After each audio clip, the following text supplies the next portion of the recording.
It's interesting hearing you talking about your dad. I mean, your bio father. Oh, And Grandma was married several times? yeah, she was married to Lee, my real dad, and then she was married to a guy by the name of Bill Bailey.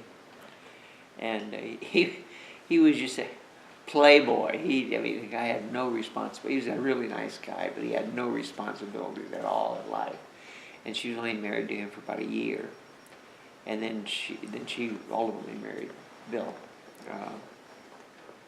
But thank God for Bill. That's all I can say.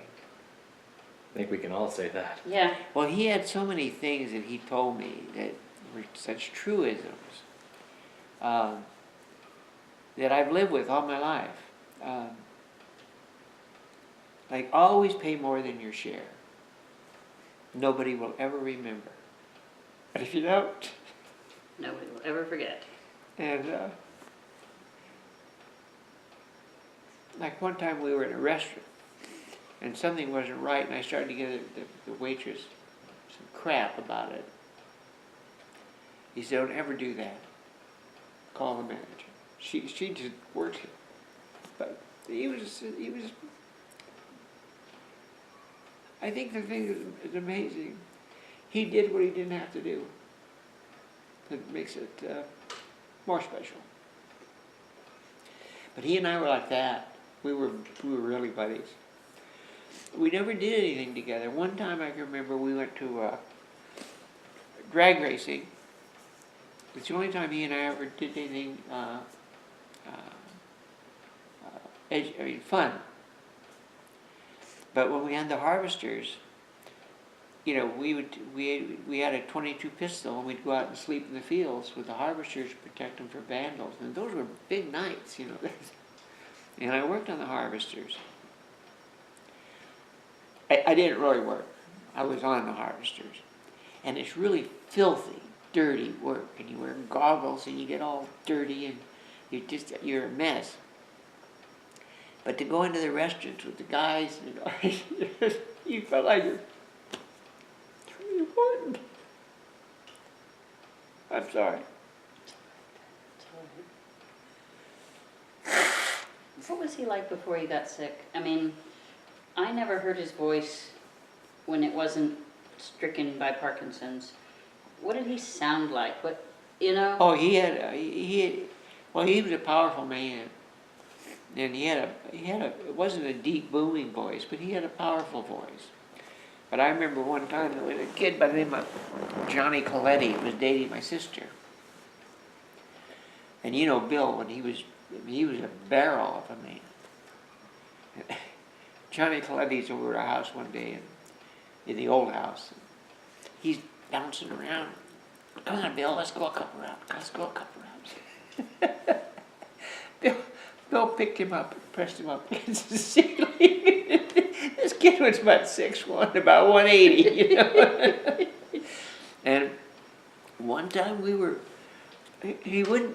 he didn't take any crap off anybody, although he wasn't a fighter. But I know one time a trucker nearly ran us off the road down around Turlock. We came up to the stoplight, and Bill got out of the car and pulled that guy out of that truck and just shook the hell out of him. Whoa! And he did the same thing. Some kid was calling my sister bad names and stuff and really insulting her when she was in high school. His name was Bobby Hahn. He was just a little asshole. And Bill had a ruptured blood vein in his eye, so his eye was all red, you know. He looked tough. Anyway, he grabbed this kid. Saw my sister said, "That's him on that bike over there." And he went over and scared the shit out of that kid. He never said another word about my sister. But he didn't like Charlotte. Really? Well, for years, and Charlotte didn't like him. Mm-hmm. And the reason was, of course, my mother was quite a seamstress, and she made all my sister's clothes, and he would walk into her.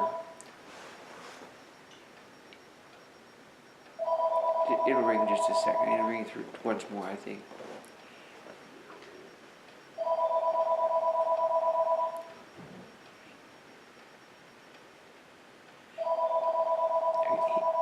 he would walk into her closet, into Charlotte's closet, and just tons of clothes.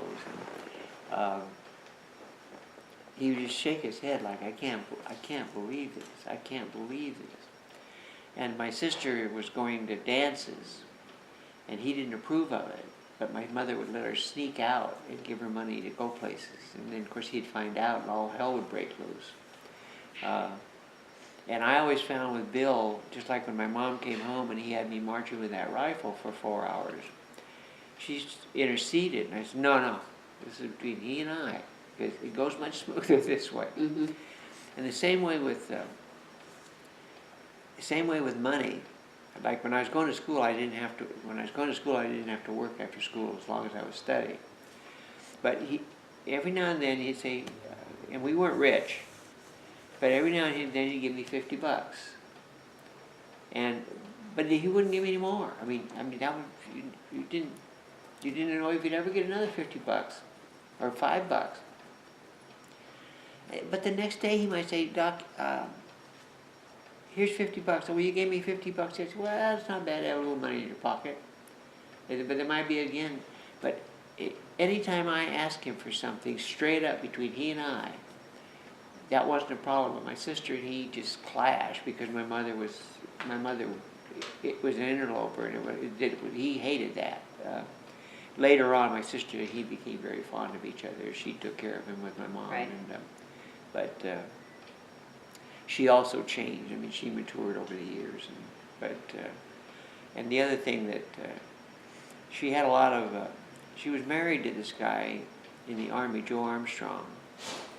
And he came from a very wealthy family, and she had a 47 Cadillac convertible. It was a beautiful car. But she hung out with a bunch of black guys and black kids, and Bill did not like that. He wasn't. I think he might have been a bit of a racist, even though he was dark skinned. And he'd come home and tell my mom, Charlotte's car is over at such. And her husband was overseas. I saw him over at this guy's place, and she doesn't belong over there with all those niggers. And it was. Well, that's the time of day, and and I also found it like when Christmas for us, we didn't get anything for Christmas. I mean, you got socks, handkerchiefs. Except my sister would get cashmere sweaters, but and then they always went to the Shimons, where everybody spoke Persian, and Charlotte and I didn't fit in there at all. So on Christmas they would go to the Shimons and Charlotte and I would go to the Strand Theater, and in those days they had double features and cartoons and the Path News, but that's why Christmas has always been special to me. What do you know about how Bill was raised and brought up and whereabouts? He was born in Persia, now Iran, and his father was an Episcopalian bishop. Believe it or not, he wasn't a Muslim. And Bill was like 4 or 5 years old when they escaped from Iran, and they literally walked across Russia. And when they wound up in New York City, all that they had was his dad's name was Paul. Paul had on his robes, and he'd sewn gold into the robes, and that's all that they had in New York City. And then his dad married a woman, a real bitch, the boys called her Sweetie Pie because she was so mean that. And because of her, they put them both in military school. So Bill, from the time he was in grammar school all the way through high school, he went to military school. And he never went to college. But when he first came to Modesto, he taught trigonometry at Modesto JC, and he never had a course in trigonometry. I mean, but he learned it in the Encyclopedia Britannica. And he was he was a real disciplinarian. When I first got to Modesto, my sister and I are lying on the floor. Mom, would you make some hot chocolate? You get up and make your own hot chocolate. Your mother's got enough to do. And but he wasn't ornery. He wasn't mean at all. But if you ask him, Bill, may I go to such and such? May I do such and such? No. The answer was no. And if you argued, well, everybody else is going. Da da da da da da. And no, there was no compromise. The answer was no. And I learned that. My sister didn't. That at least in her early years. But no, there was one time you mentioned Bill. Like my sister and I were at foster homes because my mom couldn't afford us, and I remember we lived in this one place. It was a widow lady. Her name was Mrs. Loader, and her husband had been a clockmaker from Germany, and he had all these cuckoo clocks. And like at midnight, cuckoo, cuckoo, cuckoo, all these clocks going off all around the house, and she sold them. That's the way she made a living, was all the stuff that he made before. But she was so cheap that we only got one piece of toilet paper. That's all you could use. And we had mostly rice, and it was rice pudding, fried rice, boiled rice, you name it. Anything made with rice is what we ate. And we had boiled something terrible all over our bodies because of nutritional, I guess it was nutritional. I remember having one at the base of my rectum and squatting over a thing while they punctured it. And God, the pain. But, and then I went to live with my Uncle Fairbanks. He had 7 kids. He was a building contractor. He built a lot of stars houses during the 30s, and he wasn't poor, but he wasn't rich with 7 kids. But then my sister and I went to live with him. And then on Saturdays, my mother would always come by, and she'd have one package of Mother's cupcakes, and she'd take us for a walk, and because she couldn't afford cupcakes for everybody. Go figure. All those things did me, I think, served me well, though. It's just like one of the things I found out I didn't like to work. I didn't like physical labor.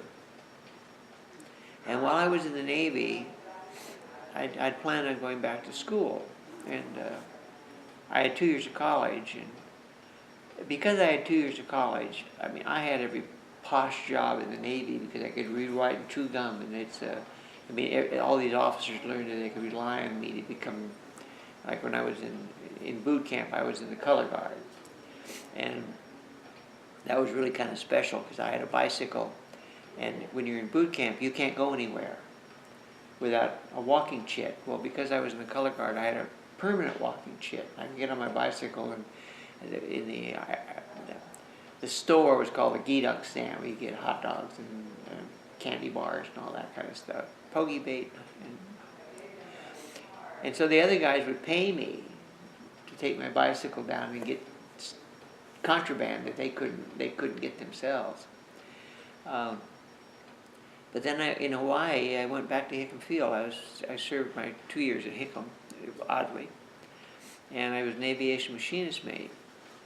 And again, here I'm 19 years old, and third-class petty officer, and I'm in charge of the flight line of Super Connies.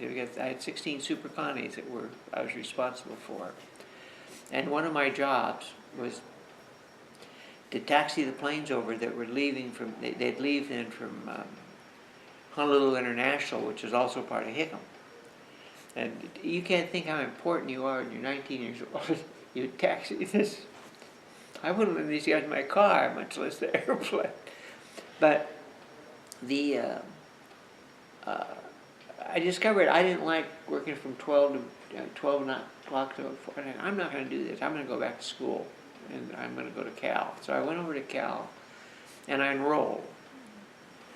And I was accepted. When was this? I got out of the Navy in 56. In 56. I was admitted to Cal, but I wanted to go to law school. And that was from Charlie Black, who urged me to go to law school. And I thought, 2 more years of college and 3 more years of law school, that's 5 years. And because I only had 2 years of foreign language, I had to take more foreign language, which I could not master foreign language. And that was in high school. I could either take 3rd year Spanish or, German or French or something. I just couldn't bear the thought of doing it. So I went back to Modesto JC. Charlie was still there, and he was a counselor. He'd been my counselor. I remember during the war, now I'm regressing for a moment. These veterans, they were all over 21, so at lunchtime we'd often go and have a couple beers for lunch. And I'd be in his class, I'm dozing. I says, well, I see Mr. Weddell's been to the malt shop. So we'll pass on him, Well, I went to see him, and I said, I enrolled in Hastings, and I've enrolled at Cal. And I was accepted at Hastings, but they said, we don't like special students. We want people only with degrees, so you will not make it. And that was their attitude. And I said, Jesus. Plus you have to live in San Francisco. And Charlie said, well, there's this nice little law school in Sacramento. You might go up there and talk to them. Well, they welcomed me with open arms. Number one, I was a vet. I had an income. I had a stipend from the military to go back to school. And it was because of Charlie I wound up at McGeorge. And we started off with a class of 64. And of the original 64, 8 graduated. Wow. Our graduating class had 16 in it. People who transferred in from other schools.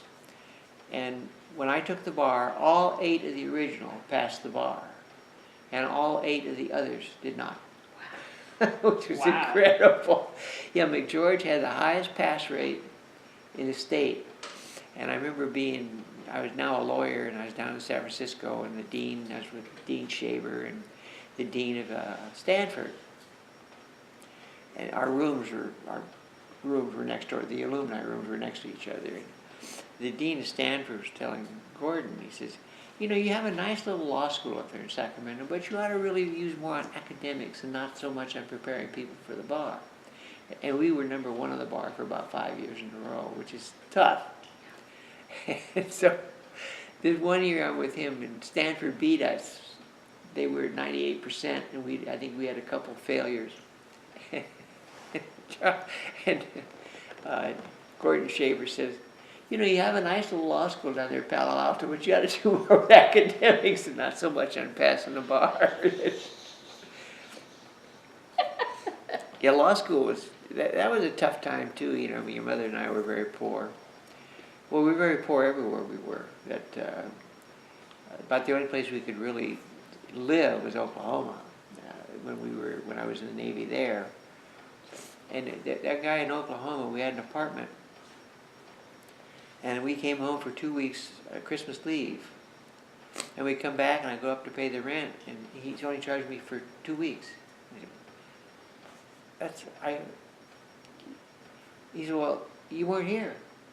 I can't charge you for you weren't here. So he only collected 2 weeks rent. That's a good guy. And I loved Oklahoma. I really did.